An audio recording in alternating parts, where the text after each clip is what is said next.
Buenas tardes, mi nombre es Nancy Aguilar y el día de hoy les platicaré sobre el poder legislativo. El poder legislativo de los Estados Unidos mexicanos se deposita en un Congreso General que se divide en dos cámaras, una de diputados y otra de senadores.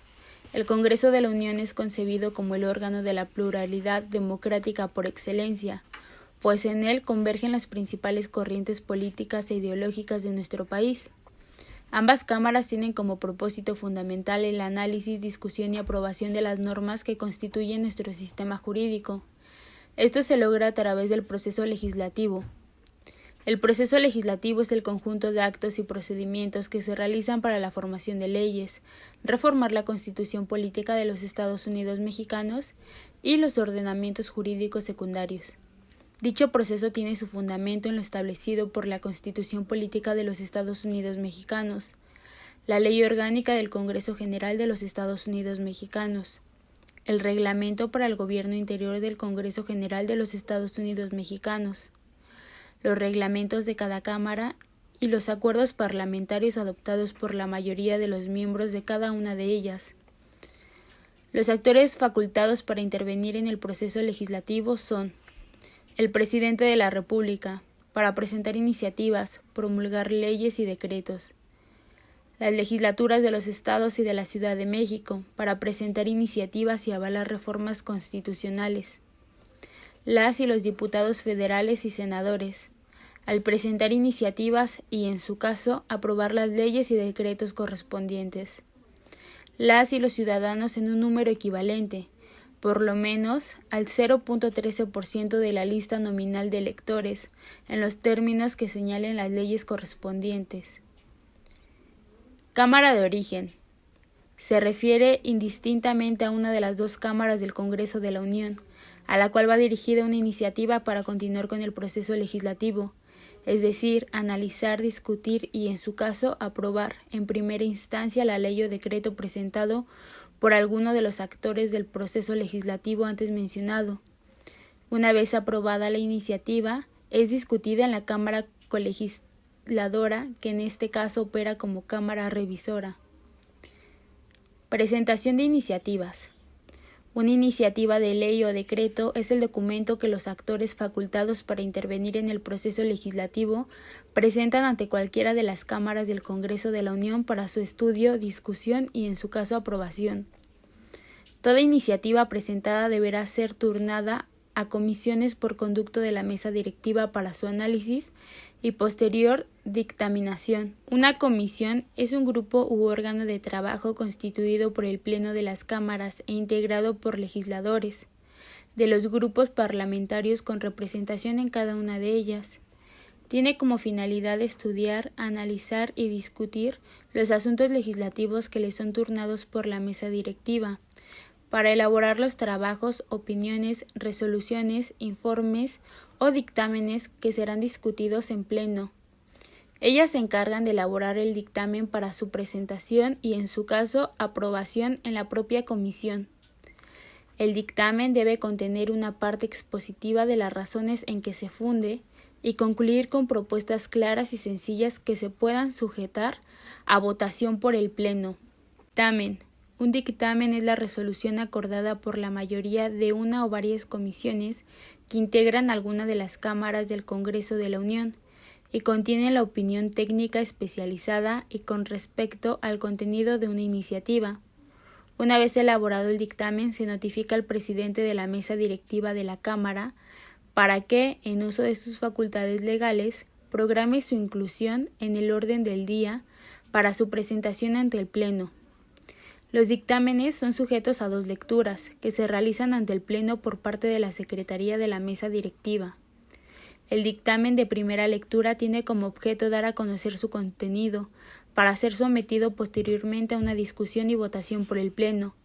En ocasiones, la Mesa Directiva puede someter a consideración del Pleno si se dispensa la primera lectura y se pone a discusión el dictamen, situación por la que suele referirse al dictamen a discusión como dictamen de segunda lectura.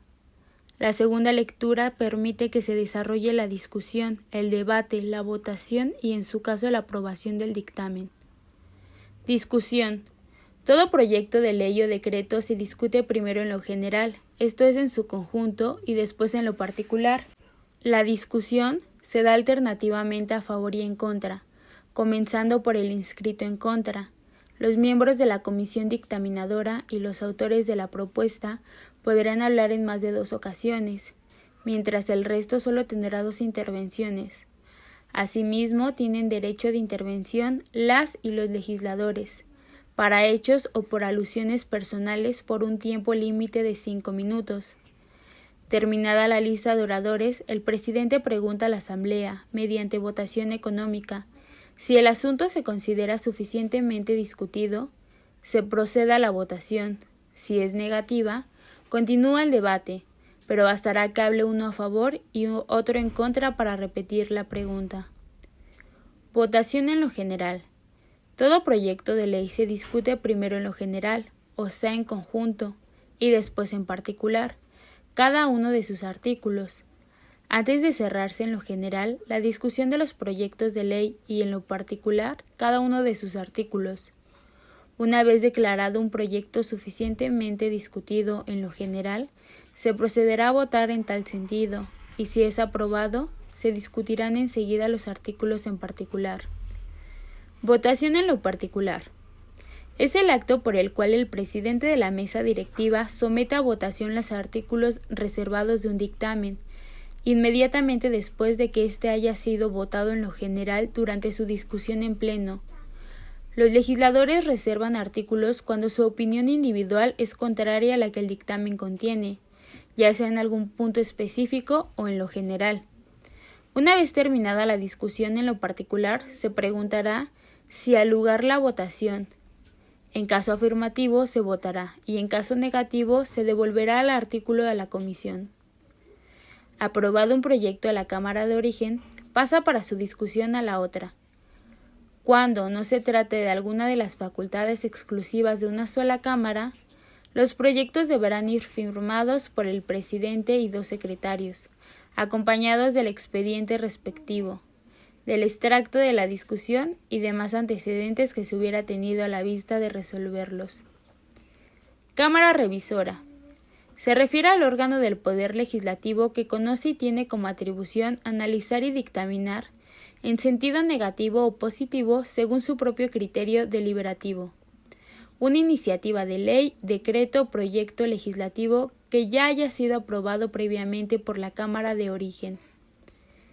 En México, la Cámara Revisora puede ser la Cámara de Diputados o el Senado, dependiendo de cuál apruebe en primera instancia todo proyecto legislativo que no sea de facultad exclusiva. Si algún proyecto de ley o decreto fuese desechado en su totalidad por la Cámara de Revisora, volverá a la de origen con las observaciones que aquella le hubiese hecho. Si examinado de nuevo fuese aprobado por la mayoría absoluta de los miembros presentes, volverá a la Cámara que lo desechó, la cual lo tomará otra vez en consideración y si lo aprobase por la misma mayoría, pasará al Ejecutivo para su publicación. Pero si lo reprobase, no podrá volver a presentarse en el mismo periodo de sesiones. Promulgación. El presidente de la República, al recibir el decreto aprobado por el Congreso de la Unión, puede realizar observaciones al decreto aprobado, en cuyo caso lo remita a la Cámara de Origen para su estudio dentro de los 10 días naturales, a no ser que, corriendo ese término, hubiera el Congreso cerrado o suspendido sus sesiones, en cuyo caso la devolución deberá hacerse el primer día útil en que el Congreso esté reunido. Promulgarlo y ordenar la publicación del decreto en el Diario Oficial de la Federación, para que observen y cumplan las disposiciones que contenga la ley.